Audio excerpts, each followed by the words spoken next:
విశ్రమింతును. యేసయ్యా నీరెక్కలే నాకు ఆశ్రయము. యేసయ్యా నీరెక్కలతో నన్ను కప్పుము. యేసయ్యా నీరెక్కలే నాకు ఆశ్రయము. యేసయ్యా నీరెక్కలతో నన్ను కప్పుము. నీవే నా శైలము, నా కేడము, నేను నమ్మదగిన దైవం. నీవే నా శైలము, నా కేడము, నేను నమ్మదగిన దైవం. మహోన్నతుడా నీ నీడలో నేను నివసింతును. సర్వశక్తుడా నీ చాటున నేను విశ్రమింతును. ప్రపంచమును నీ వాక్కు వలన నిర్మించితివి. నీవు సృజించిన వాటిని నీవే కాపాడువాడవు. ప్రపంచమును నీ వాక్కు వలన నిర్మించితివి. నీవు సృజించిన వాటిని నీవే కాపాడువాడవు. వేటగాని ఊరి నుండి విడిపించువాడవు నీవే. నాశనకరమైన తెగులు నుండి రక్షించువాడవు నీవే. నా రక్షణ శృంగమా, నా ఆశ్రయ దుర్గమా, నా రక్షణ శృంగమా, నా ఆశ్రయ దుర్గమా. యేసయ్యా నీరెక్కలే నాకు ఆశ్రయము. యేసయ్యా నీరెక్కలతో నన్ను కప్పుము. యేసయ్యా నీరెక్కలే నాకు ఆశ్రయము. యేసయ్యా నీరెక్కలతో నన్ను కప్పుము. నీవే నా శైలము, నా కేడము, నేను నమ్మదగిన దైవం. నీవే నా శైలము, నా కేడము, నేను నమ్మదగిన దైవం. నీవే నా శైలము, నా కేడము, నేను నమ్మదగిన దైవం. థ్యాంక్ యూ అమ్మా. Thank you so much madam గారు. సిస్టర్ భారతి గారు, ఓవర్ టు యూ అమ్మా, ప్లీజ్. Thank you brother. యేసుక్రీస్తు పరిశుద్ధ నామములో జాయిన్ అయిన ప్రతి ఒక్కరికి వందనాలు తెలియజేసుకుంటున్నానండి. ఈరోజు సాయంకాలం మనం ఈ విధంగా కూడి కొద్దిసేపు దేవుని మహింపరిచి ఆయన వాక్యాన్ని ధ్యానించడానికి దేవుడు మనకి అనుగ్రహించిన ధన్యతను బట్టి, ఈ సమయాన్ని బట్టి దేవునికి మహిమ ఘనత ప్రభావాలు నేను ఆరోపిస్తున్నాను. మరి ముందుగా అనుకున్న విధంగా ఈ రోజు మనము విధేయత గురించి కొన్ని విషయాలు ధ్యానం చేయడానికి ప్రయత్నం చేద్దాం. కొన్ని అలవాట్లు లేకపోతే కొన్ని గుణాలు మానవుడికి జన్మతః అలవర్చుకుంటే వాటిల్ని మనం ప్రాక్టీస్ ద్వారా కొన్ని విషయాలు లేకపోతే కొన్ని గుణగణాలు మనము అలవర్చుకునే అవకాశం, ప్రయత్నం మనం చేయొచ్చు. అలాంటి వాటిల్లోనే విధేయత అనేది ఒక మంచి అలవాటు లేదా ఒక మంచి గుణగణం అయ్యింది.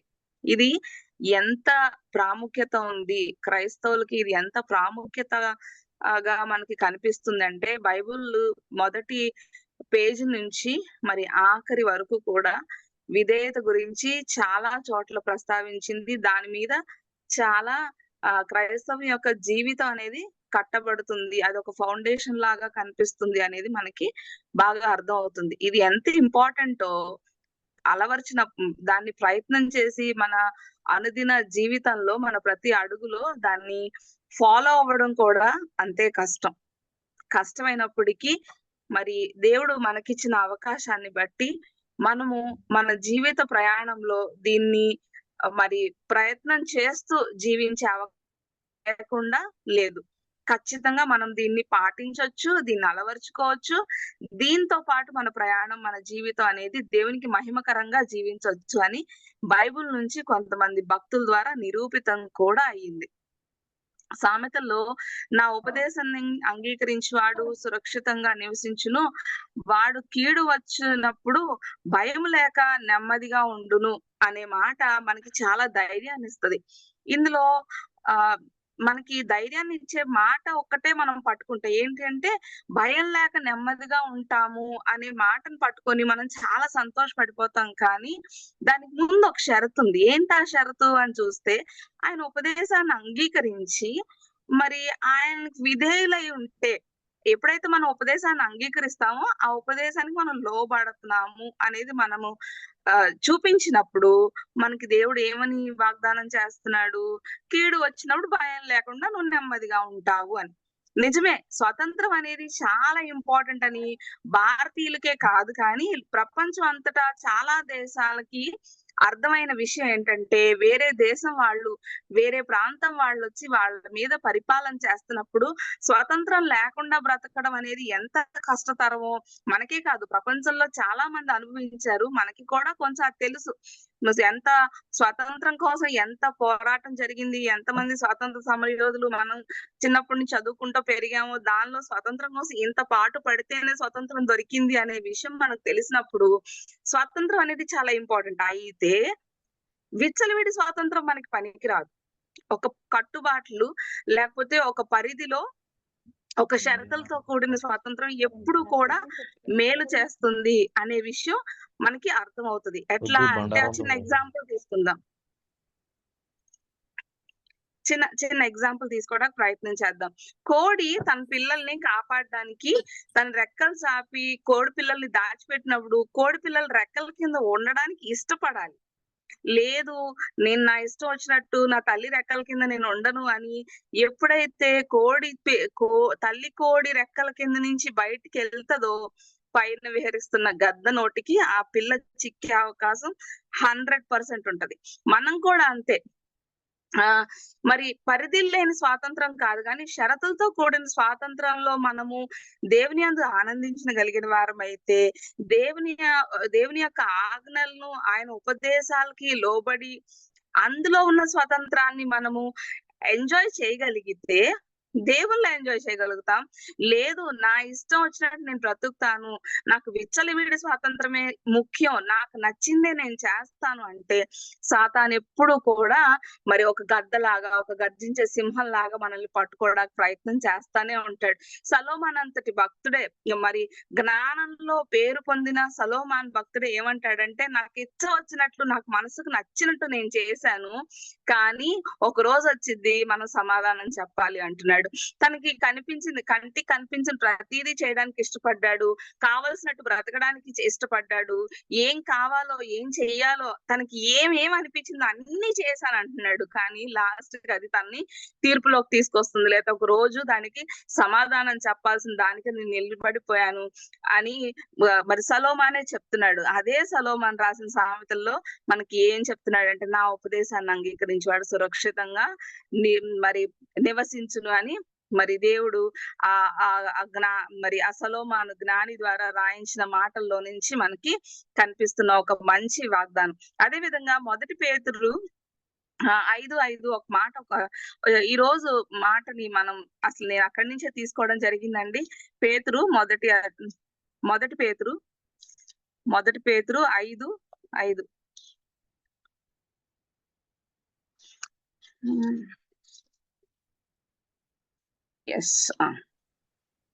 చిన్నలారా, మీరు పెద్దలకు లోబడి ఉండుడి, మీరందరూ ఎదుటివాని ఎడల దీన మనసు అను వస్త్రమును ధరించుకొని మిమ్మును అలంకరించుకొనుడి. దేవుడు అహంకారులను ఎదిరించి దీనులకు కృప అనుగ్రహించును. దేవుడు తగిన సమయమందు మిమ్మును హెచ్చించినట్లు ఆయన బలిష్టమైన చేతి క్రింద దీన మనస్కులై ఉండుడి. ఇక్కడ చాలా క్లియర్ గా ఈ మాట నాకు అర్థం కాలేదు, ఇందులో డాక్టర్ నాకు అర్థం కాలేదు అని అంత మెలికలేమీ లేదు. చాలా సరళమైన భాషలో, అందరికి అర్థమయ్యే భాషలో చాలా నీట్ గా రాయబడింది. ఏంటంటే, చిన్నవారుగా ఉన్న వాళ్ళందరూ కూడా పెద్దలకు లోబడి ఉండండి, మరి మీరందరూ కూడా ఎదుటివారి విషయంలో దీన మనస్సు అనే వస్త్రం ఎప్పుడు ధరించుకొని ఉండండి. అలాగ మిమ్మల్ని మీరు అలంకరించుకోండి. అంటే ఎదుటి వాళ్ళని మీరు చూసినప్పుడు వారి పట్ల మీరు ఒక దీన మనస్సు కలిగి ఉండండి. వారి పట్ల ఒక దయ కలిగిన మనస్సు కలిగి ఉండండి. దాని ద్వారా మిమ్మల్ని మీరు అలంకరించుకునే వారై ఉంటారు. ఎందుకంటే దేవుడు అహంకారులను ఎదిరించి దీనులకు కృప అనుగ్రహించును అని ఒక మాట మనకి వాక్యంలోంచి మరి మనకి అది మనకు ఒక మాటగా లేకపోతే ఒక డ్యూటీగా ఒక రెస్పాన్సిబిలిటీ లాగా దేవుడు మనతో మాట్లాడుతున్నాడు. ఎందుకంటే దేవుడు మీరు ఇది చేయడం వల్ల ఏం జరుగుతుంది, విధేయులై ఉండటం వల్ల లేకపోతే దేవుడు చెప్పిన మాటలకి దేవుడు యొక్క ఆజ్ఞలకి ఆయన మాటలకి ఉపదేశాలకి లోబడి జీవించినప్పుడు లేకపోతే మనల్ని మనం దాని కింద పెట్టుకొని జీవించినప్పుడు ఏం చేస్తాడు అంటే దేవుడు తగిన సమయం అందు మిమ్మల్ని హెచ్చించినట్లు ఆయన బలిష్టమైన చేతుల కింద దీన మనస్కులై మనం ఎప్పుడు కూడా ఆయన బలిష్టమైన చేతుల కింద దీన మనస్కులై బ్రతికితే ఏముంటదంట, తగిన సమయంలో మనల్ని హెచ్చిస్తాను అని దేవుడు మాట్లాడుతున్నాడు. మనకి ఒక బ్యాడ్ ఎగ్జాంపుల్ అంటే నిజంగా అది చాలా గుడ్ ఎగ్జాంపుల్. మనందరికి విధేయత లేకపోతే ఎలాంటి జీవితం మనం ఫేస్ చేస్తాం, ఎలాంటి భయంకరమైన సిచ్యువేషన్స్ ఫేస్ చేస్తాం అనడానికి ఒక పెద్ద ఎగ్జాంపుల్ ఎవరు అంటే ఇశ్రాయేల్ జనాంగం. మరి ఈ మధ్య ఒక కాంట్రవర్సీ క్వశ్చన్ ఒకటి రేజ్ చేసింది. ఏంటంటే దేవుడు ఇశ్రాయేలుకే దేవుడు, మీరెందుకు ఆ దేవుడిని కొలుస్తున్నారు? దేవుడు ఇశ్రాయేల్ జనాంగాన్ని ఎన్నుకున్నాడు, వాళ్ళకు మాత్రమే ఆయన దేవుడు, మరి ఆ దేవుడిని పట్టుకొని మా దేవుడు అని మీరంటారేంటి అని మాట్లాడినప్పుడు నిజమే, ఇశ్రాయేల్ జనాంగాన్ని, ఇశ్రాయేల్ ప్రజల్ని దేవుడు ఎన్నుకున్నాడు. దేనికి ఎన్నుకున్నాడంటే వారి ద్వారా ప్రపంచం మొత్తానికి ఒక మెసేజ్ పాస్ చేయాలి. ఇదిగో నాకు లోబడిన ప్రజలు, నేను ఎన్నుకున్న ప్రజలు ఇట్లా జీవిస్తారు. సో మీరు కూడా మరి ఈ యొక్క ఆజ్ఞలకి లోబడి లేకపోతే నేను చెప్పే మాటలకు లోబడి జీవిస్తే, నన్ను అంగీకరిస్తే, ఇదిగో ఈ ప్రజలు ఎలాగైతే దీవించబడ్డారో అట్లా మీరు దీవించబడతారు, లేదంటే ఈ ప్రజలు ఎలాగైతే హెచ్చించబడ్డారో అలా మీరు హెచ్చించబడతారు. వీళ్ళు విధేయులు అవ్వకుండా నాకు ఎదురు తిరిగినప్పుడు ఎలాంటి కష్టాలకు వాళ్ళని వాళ్ళు గురి చేసుకున్నారో, ఇదిగో ఒకవేళ మీరు కూడా అలాగున్నట్లయితే వారి మార్గాల్లో మీరు కూడా ప్రయాణం చేస్తే వాళ్ళలాగే మీరు ఉంటారని ఒక ఎగ్జాంపుల్ లాగా మరి ప్రపంచం మొత్తానికి ఒక మెసేజ్ లాగా ఇశ్రాయేల్ జనాంగాన్ని ఎన్నుకున్న దేవుడు ఈ రోజు మనకి కూడా ఎగ్జాంపులే. ఏంటి అంటే వాళ్ళు చూపించిన అవిధేయత వల్ల, వాళ్ళు చనుగడం వల్ల, దేవునికి ఎదురు తిరగడం వల్ల వాళ్ళు మరి కొన్ని రోజుల్లో ప్రయాణం చేయాల్సిన ప్రయాణం వాళ్ళు కొన్ని సంవత్సరాలు ప్రయాణం చేసి ఆ ప్రయాణంలో దాదాపు అందరూ కూడా నశించిపోయారు, అరణ్యంలో రాలిపోయారంట.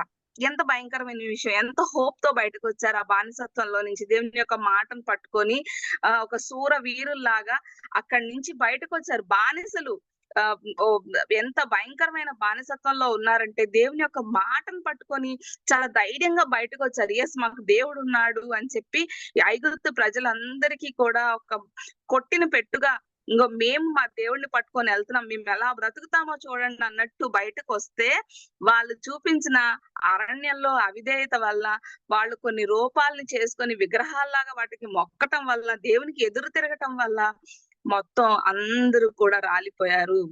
ఒక ఇద్దరు తప్ప మిగతా అందరూ రాలిపోవడం అనేది ఎంత విషాదకరమైన విషయం.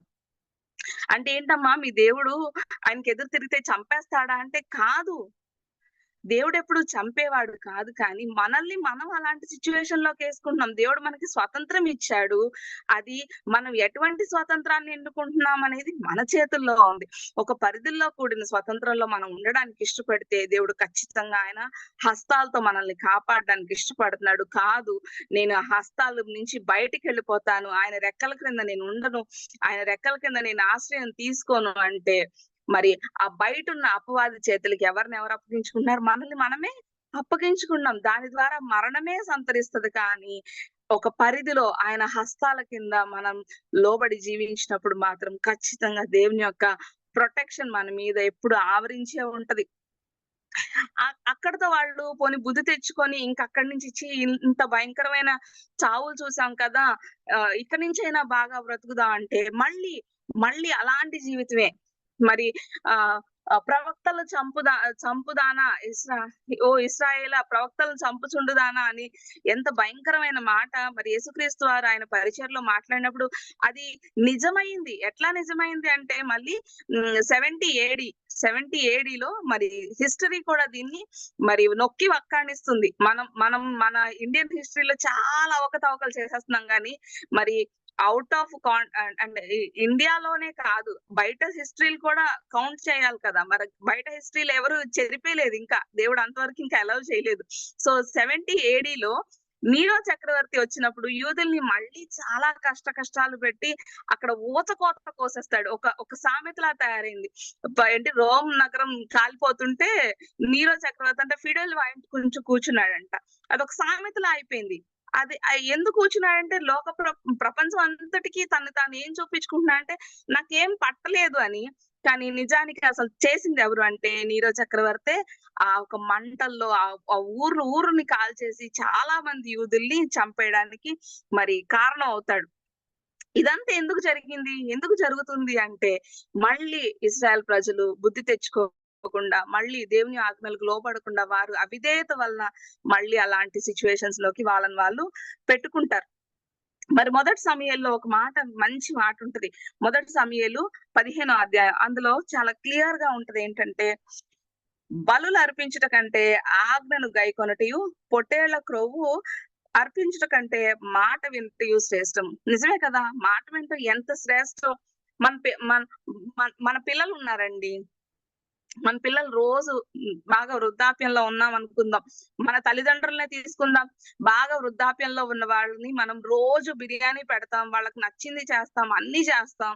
కానీ వాళ్ళు చెప్పిన మాటకు మాత్రం అస్సలు లోబడకుండా మన ఇష్టం వచ్చినట్టు మనం బ్రతుకుతూ వాళ్ళకి అవమానం తెస్తూ, సమాజానికి కీడు చేస్తూ, దేవునికి అవమానం తెస్తూ, దేవుని నామానికి అవమానం కలిగేలా బ్రతుకుతూ, ఎక్కడో దొంగతనాలు చేసో దోపిడీలు చేసో ఇంటికి తీసుకొచ్చి అమ్మా నాన్నలకి బంగారం ఇస్తేనో లేకపోతే ఇంకోటేదో నా తల్లిదండ్రులకి మంచి చేస్తున్నానని భ్రమలో చేసినప్పుడు అది మంచి చేసినట్ట? దానికంటే కూడా మాట వినటం శ్రేష్టం. దానికంటే కూడా తల్లిదండ్రులకు లోబడి జీవించడం ముఖ్యం. దానికంటే కూడా తల్లిదండ్రుల ఉపదేశాల్ని, వాళ్ళ ఆజ్ఞల్ని, వాళ్ళ మాటని పట్టుకొని నడవడం ముఖ్యం కదా. అప్పుడు కదా తల్లిదండ్రులు సంతోషపడతారు. నువ్వు అప్పుడు పెరుగన్నం పెట్టినా గంజన్నం పెట్టినా వాళ్ళు సంతోషపడతారు. దేవుని విషయంలో కూడా అంతే. మనం ఏదో బలులు చేస్తూ లేకపోతే ఏదో మంచి విషయాలు చేస్తూ, ఇదిగో నేను దేవుని పేరిట ఇలా చేస్తున్నానని మనం బయటికి వెళ్ళి మన అనాథలకి భోజనాలు పెట్టేసామని, లేకపోతే బట్టలు పంచేసామని, డబ్బులు పంచేసామని మనం భుజాలు చర్చుకోవడం కంటే దేవుని మాటను పట్టుకొని మనం తినడానికి లేకపోయినా కానీ మనం దేవుని మాటని, దేవుని యొక్క ఆజ్ఞల్ని పట్టుకొని ఆయన బలిష్టమైన హస్తాల క్రింద దీన మనస్కులుగా బ్రతకడమే ఇంపార్టెంట్. ఆజ్ఞాతిక్రమమే పాపమని మరి వాక్యం చెప్తుంది. మొదటి రోజుల్లో అంటే ఆదాం రోజుల్లో ఆ ఏదైనా తోటలో మరి జరిగిన పాపం దేని వల్ల జరిగింది అంటే అవిధేయత వల్లనే జరిగింది. ఒకవేళ ఆదాం విధేయుడు అయ్యుంటే పాపమానికి ఆస్కారమే ఉండేది కాదు. పాపం ద్వారా తర్వాత గడించిన మరణానికి ఆస్కారమే లేదు. కానీ అదంతా అసలు పాపం ఎంటర్ అయింది, సిన్ ఎంటర్ అయింది అంటే అవిధేయత వల్లనే ఎంటర్ అయింది. మరి ఒక చిన్న పిల్లోడిని చూడండి, వాడు అది ఆదాం నుంచి వచ్చిన పాపం ఎలా అయిపోయిందంటే అది మన జన్మ పాపం అనే మాట మీరు వినుంటారు. అది ఎట్లా జన్మ పాపం అయింది అంటే, ఇప్పుడు ఒక చిన్న పిల్లోడు చూడండి, వాడు పుట్టి నెలలే అవుతుంది, లేకపోతే సంవత్సరంలో పిల్లోడు కొంచెం అప్పుడప్పుడే మన మాటలు అర్థం అవుతున్నాయి అనుకోండి. వాడు ఆడుతూ కప్పు పగలు కొట్టాడు. మనం వెళ్ళి వాడికి అప్పటికి మాటలు రాలేదు, వాడికి రెస్పాండ్ అవడమే తెలుసు. అంత చిన్న వయసులో పిల్లోడిని నువ్వు ఆడుతూ కప్పు పగలు కొట్టావు కదా అని అడిగి చూడండి, నేను కాదు అని సైగ చేస్తాడు. వాడికి ఎవరు నేర్పించారు అబద్ధం ఆడడం? నేను కాదు అని బొంకటం ఎవరు నేర్పించారు? అది ఇన్వాలంటరీగా మరి ఆదాం నుంచి సంక్రమించిన ఒక జన్మ పాపం. ఇలా అవిధేయత అనే ఒక గుణం మనకి మన మన మన జన్మంలోనే, మన పుట్టుకలోనే మనం అది సంతరించుకున్నట్టు మనకి అర్థమవుతుంది. అదొక నియమం లాగా అయిపోతుంది. ఆ పిల్లాడికి ఎవరు తల్లిదండ్రులు నేర్పించలేదు, చుట్టుపక్కల వాళ్ళు నేర్పించలేదు, నేర్పించినా నేర్చుకునే వయసు కాదు. కానీ అంత చిన్న ఏజ్ లో కూడా వాడు అలా చేయగలిగాడంటే వాడికి అది జన్మ పుట్టుకలోనే వాడికి సంతరించిందని మనకు అర్థమవుతుంది. అయితే మనం ఇంత బలహీనమై ఉన్నామని దేవుడికి తెలియదా? దేవుడికి తెలుసు. దేవుడికి తెలిసే కాబట్టే మరి కీర్తనకారుడు కూడా అంటాడు ఏంటంటే కీర్తన 133లో అంటాడు, మరి నీ నీ నీ ముందు మరి ఎవరు నిలవగలరు అనే మాట ఉంటది. 130 ఒక్క నిమిషం అండి. యెహోవా నీవు దోషములను కనిపెట్టి చూచిన ఎడల ప్రభువా ఎవడు నిలవగలడు? అయినను జనులు నీ యందు భయభక్తులు నిలిపినట్లు నీ యొద్ద క్షమాపణ దొరుకుతుంది. నిజమే కదా, మాలో తప్పులు ఏరుతూ పోతే నువ్వు అసలు మేము చేసిన తప్పులన్నీ తీస్తూ పోతే అసలు ప్రపంచం మొత్తం మీద ఎవరైనా ఒక్కళ్ళైనా నీ ముందు ఎస్ నేను క్లీన్ అని నిలవబడగలరా అంటే ఎవ్వరూ నిలబడలేరు. ఎందుకంటే వాక్యం చెప్తుంది అందరూ పాపం చేసి దేవుడు అనుగ్రహించి మహిమను పొందలేకపోతున్నారు అని. అయితే మళ్ళీ మనకున్న ఒక నిశ్చయం, ఒక నిరీక్షణ ఏంటంటే అయినను జనులు నీ యందు భయభక్తులు నిలిపినట్టు నీ యొద్ద క్షమాపణ దొరికింది. కాబట్టి మనము ఎప్పుడైనా అవిధేయత వలన పాపం చేస్తే కాదు చేస్తాం. మనం మనుషులు, మన ద్వారా తప్పులు జరుగుతాయి, పాపాలు జరుగుతాయి. మనం అవిధేయతలోనే, మన జన్మ పాపంలోనే మన అవిధేయతను సంతరించుకుంటున్నాం. కాబట్టి అది జరిగిన ప్రతిసారి మనం చేయవలసిన పని ఏంటంటే ఆయన పాదాల దగ్గరికి ఎస్ నా వల్ల తప్పు జరిగింది, నా వల్ల పాపం జరిగింది, నేను అవిధేయత వల్ల ఈ పాపంలో దిగిపోయానని ఎప్పుడైతే ఒప్పుకుంటామో దేవుని దగ్గర ఖచ్చితంగా మనకున్న నిరీక్షణ ఏంటంటే ఆయన క్షమించే దేవుడు. అలా అవిధేయతలో జీవించిన వాళ్ళు మరి సారీ అలా విధేయత ఇలా చేస్తూ వాళ్ళ లైఫ్ ని కొంచెం రిఫైన్ చేసుకుంటూ ప్రయత్నం చేస్తూ ఎప్పటికప్పుడు వాళ్ళని వాళ్ళు నలగొట్టుకుంటూ దేవుని ఆజ్ఞల కింద వాళ్ళని వాళ్ళు పెట్టుకుంటూ మరి ఎవరైనా జీవించారా అంటే గొప్ప సాక్షి సమూహమే ఉందంట మనకి సాక్ష్యం ఇవ్వడానికి. ఎక్కడ అంటే హెబ్రీలకు రాసిన పత్రికలో 11వ అధ్యాయంలో చూడండి, చాలా మంది ఉంటారు. వాళ్ళందరూ కూడా మనలాంటి మనుషులే, వాళ్ళందరూ కూడా నరమాత్రులే. వాళ్ళ చేతిలో కూడా తప్పులు జరిగినాయి, వాళ్ళు కూడా పాపం చేశారు, వాళ్ళు కూడా జన్మ పాపంలో ప్రతిదీ వాళ్ళు సంతరించుకున్నారు. కానీ వాళ్ళు వాళ్ళ జీవితాన్ని జీవించినప్పుడు వాళ్ళని వాళ్ళు రిఫైన్ చేసుకుంటూ వాళ్ళని వాళ్ళు మరి నలగొట్టుకుంటూ ఆయన హస్తాల కిందకి వాళ్ళని అప్పచెప్పుకుంటూ దేవుని యొక్క హస్తాల కింద దీన మనసులే విధేయత చూపించడానికి ప్రతిరోజు వాళ్ళని వాళ్ళు మరి అలాంటి ఒక ప్రాక్టీస్ చేస్తూ వాళ్ళు ఫైనల్ గా మనకి ఒక గొప్ప సాక్షి సమూహంగా మనకి కనబడుతున్నారు. ఆదాం టైంలో అయితే ఒకే ఒక ఆజ్ఞ ఉంది. ఇప్పుడైతే దేవుడు మనకి రెండే ఆజ్ఞలు ఇచ్చాడు. మధ్యలో 10 ఆజ్ఞలు ఉన్నాయి. ఓకే, మన టైం వచ్చేసరికి దేవుడు 2 ఆజ్ఞలు ఇస్తున్నాడు. అట్లీస్ట్ మన 2 ఆజ్ఞల్ని చేయగలిగినప్పుడు దేవుడిని మనం మహింపరచగలుగుతాం. మన జీవితం ద్వారా మనము మన లైఫ్ లో ఆ ఒక విధేయత అనే ఒక అంశాన్ని మనము అలవర్చుకోగలుగుతాం. ఏంటంటే మొదట దేవుణ్ణి ఆత్మతోను సత్యంతోను ఆరాధించాలి. రెండోది నిన్ను వల్లే నీ పొరుగు వారిని ప్రేమించాలి. అవిధేయత వల్ల అసలు హిస్టరీలోనే గుర్తుండిపోవాల్సిన రాజుగా సౌలు, ఫస్ట్ రాజుగా గుర్తుండిపోవాల్సిన సౌలు దాన్ని పోగొట్టుకున్నాడు. అవిధేయత వల్ల యోనా అనే ప్రవక్త అసలు వెళ్ళి సువార్త చేయమంటే వెళ్ళి చాలా సంతోషంతో, లేకపోతే దేవుని యొక్క మాటను పట్టుకొని బోల్డ్ గా ధైర్యంగా వెళ్ళి చేయవలసిన పనిని దొంగలాగా నక్కి వెళ్ళినప్పుడు తనకి మాత్రమే కాదు తన చుట్టూ ఉన్న వాళ్ళకి కూడా కష్టాలు తెచ్చాడు. అవిధేయత మనకి చాలా నష్టాలని, కష్టాలని, బాధల్ని తీసుకొస్తుంది. కానీ అందులోంచి మనం సంతోషించేది అందులో ఒక నిమిషం మాత్రమేమో సంతోషం ఉంటది. ఆ నిమిషం మాత్ర సంతోషానికి మనము ఒక ఏమంటారంటే ఒక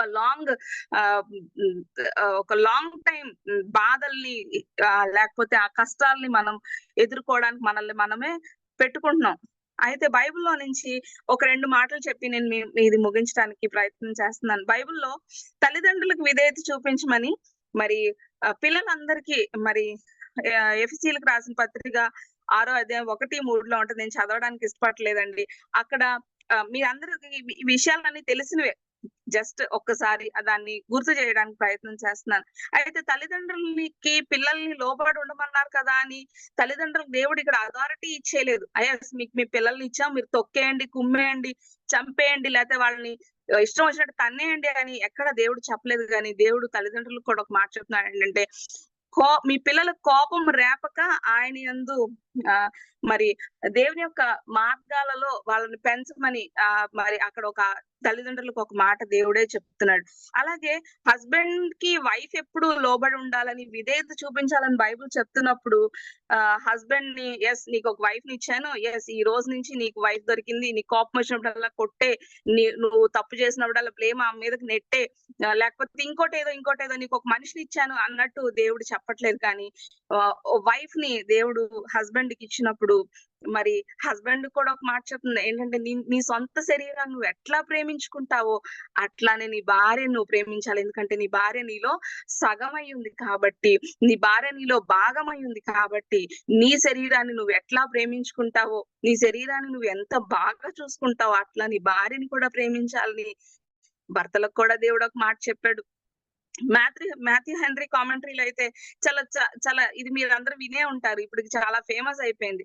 దేవుడు ఎందుకు ఆదాం పక్కలో నుంచి ఎముకను తీశాడు అంటే, మరి తలలోంచి తీస్తే ఎక్కడ పురుషుడికి తల మీద నుంచి ఉంటుందో, లేకపోతే కాళ్ళ కింద తీస్తే పురుషుడు ఎక్కడ భార్యను తొక్కేస్తాడో అని పక్క నుంచి తీశాడు. అందుకే దేవుడు భార్యని సమానంగా చూడమని చెప్తున్నాడు అని మాథ్యూ హెన్రీ కామెంటరీలో చాలా బాగా రాసిన కామెంటరీ. అయితే ఇది మనందరం జ్ఞాపకం చేసుకోవాలి. నిజంగా మనం మన భార్యల్ని అట్లానే చూస్తున్నామా?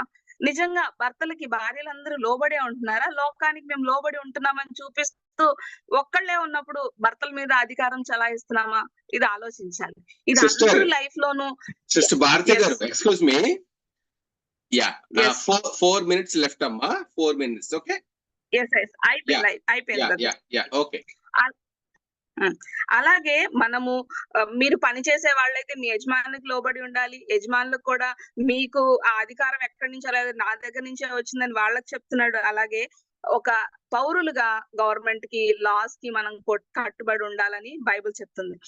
ఇలా అన్ని చూస్తూ పోతే మనకు అసలు మోడల్ ఎవరు అంటే, క్రైస్తవులందరికీ అన్ని విషయాల్లోనూ మోడల్ ఎవరైనా ఉన్నారంటే అల్టిమేట్ గా ఒక జీసస్ క్రైస్ట్, యేసుక్రీస్తు మాత్రమే అల్టిమేట్ గా మనకి మోడల్ గా కనిపిస్తున్నారు. ఆయన అయితే తన శిష్యుల యొక్క పాదాలు కడిగి ఎంత హంబుల్ గా జీవించాలో, ఎంత తగ్గించుకొని జీవించాలో ఆయన ఒక మాదిరిగా చూపిస్తూ, తండ్రికి ఆయన ఎంత విధేయత చూపించాడంటే, మరణము పొందినంతగా విధేయత చూపిస్తే ఆ మరణం ద్వారా, ఆ శిలువ బలియాగం ద్వారా లోకంలో ప్రతి ఒక్కరికి రక్షణ వచ్చింది. ఒక మనుషుని ద్వారా పాపం సంక్రమిస్తే ఒక మనుషుని ద్వారా రక్షణ మనందరికీ కూడా సంక్రమించింది. అలాంటి ఒక బలియాగాన్ని చూపించినంతగా విధేయత యేసుక్రీస్తు ప్రభువారు తండ్రి అయిన దేవునికి చూపించడం మనందరికీ అటువంటి ధన్యతలోనికి, ఆయన ప్రణాళికలోనికి మనకు ఉంచి ఆ రక్షణ మనకి ఇవ్వడం దేవుని యొక్క ప్రణాళిక, దేవుని యొక్క చిత్తం. అలాంటి విధేయత మనం కూడా నేర్చుకుంటూ దేవుని నామానికి మహిమపరుద్దాం. విన్న మాటలు బట్టి ప్రార్థన చేసుకుందాం.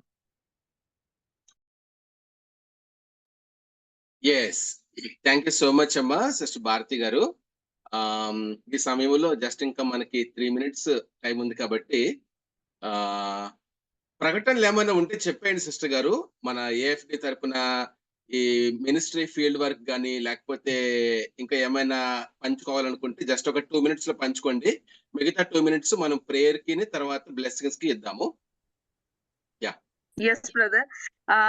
దాదాపు 2 సంవత్సరాల క్రితం నుంచి ప్లాన్ చేసిన ట్రినిటీ అనే సిరీస్ స్టార్ట్ చేయడం జరిగిందండి. ఫస్ట్ పార్ట్ అయ్యింది. మీరు అది ఒకవేళ మిస్ అయితే యూట్యూబ్ లింక్ ఉంది, మీరు మమ్మల్ని కాంటాక్ట్ చేస్తే ఆ ఫస్ట్ పార్ట్ కి లింక్ ఇస్తాం. అలాగే సెకండ్, థర్డ్ పార్ట్స్ కి మీ ప్లాట్ఫామ్స్ లో మాతో కాంటాక్ట్ లో ఉండండి, మీకు అప్డేట్ వస్తుంది, జాయిన్ అవడానికి ప్రయత్నం చేయండి. తర్వాత ఇంకా కపుల్ రిట్రీట్ అనే ఒక అంశం గురించి ఇంకా డిస్కషన్స్ జరుగుతున్నాయి. ప్లీజ్ ప్రేయర్ చేయండి. ఇది దాదాపు 4-5 సంవత్సరాల నుంచి పోస్ట్ పోన్ అవుతూనే ఉంది.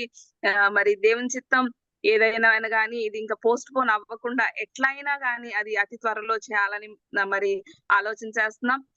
దయచేసి దాని గురించి ప్రార్థన చేయండి. ఏఎఫ్డి పరిచయాల గురించి ప్రార్థన చేయమని, మీ అనుదిన ప్రార్థనలో మమ్మల్ని జ్ఞాపకం చేసుకోమని మనవి చేస్తున్నాం. మంచిదండి. చివరిసారిగా బ్రదర్ ఒక్క సెకండ్. అమ్మా ఎవరు బ్రదర్ గూగుల్ మీట్ అయితే అంటే ఈ టైం ల్యాబ్స్ ఏమి ఉండదు కదన్నా. ఒక చిన్న సజెషన్ అంటే నేను కొత్తగా జాయిన్ అయ్యాను. ఓకే ఓకే అమ్మా, వి విల్ ప్లాన్ అండి. శిరీష గారా?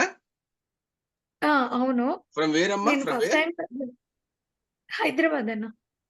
Yeah, we will plan Sirisha గారు. యా నా యా, గ్రూప్ ఏమన్నా ఉందా? మీ కాంటాక్ట్ నెంబర్ ఏదన్నా ఇస్తారా?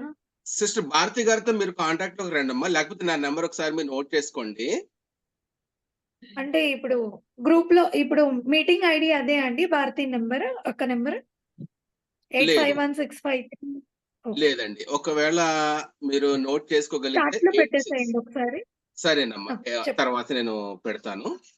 ఆ అన్న ఆర్మ్స్ట్రాంగ్ అన్న ప్రేయర్ పెట్టేసి చేస్తారు. ఓకే, ఓన్లీ 2 minutes లెఫ్ట్ అన్నమాట టైము.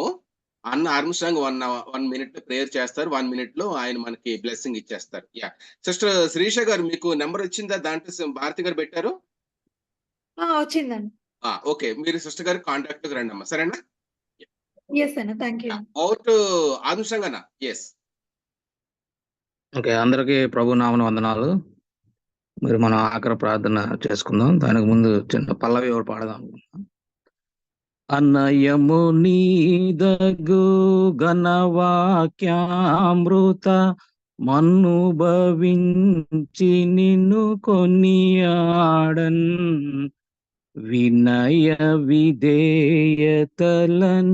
సత్యాత్మ వలన దయచేయుము వినతి ప్రభు.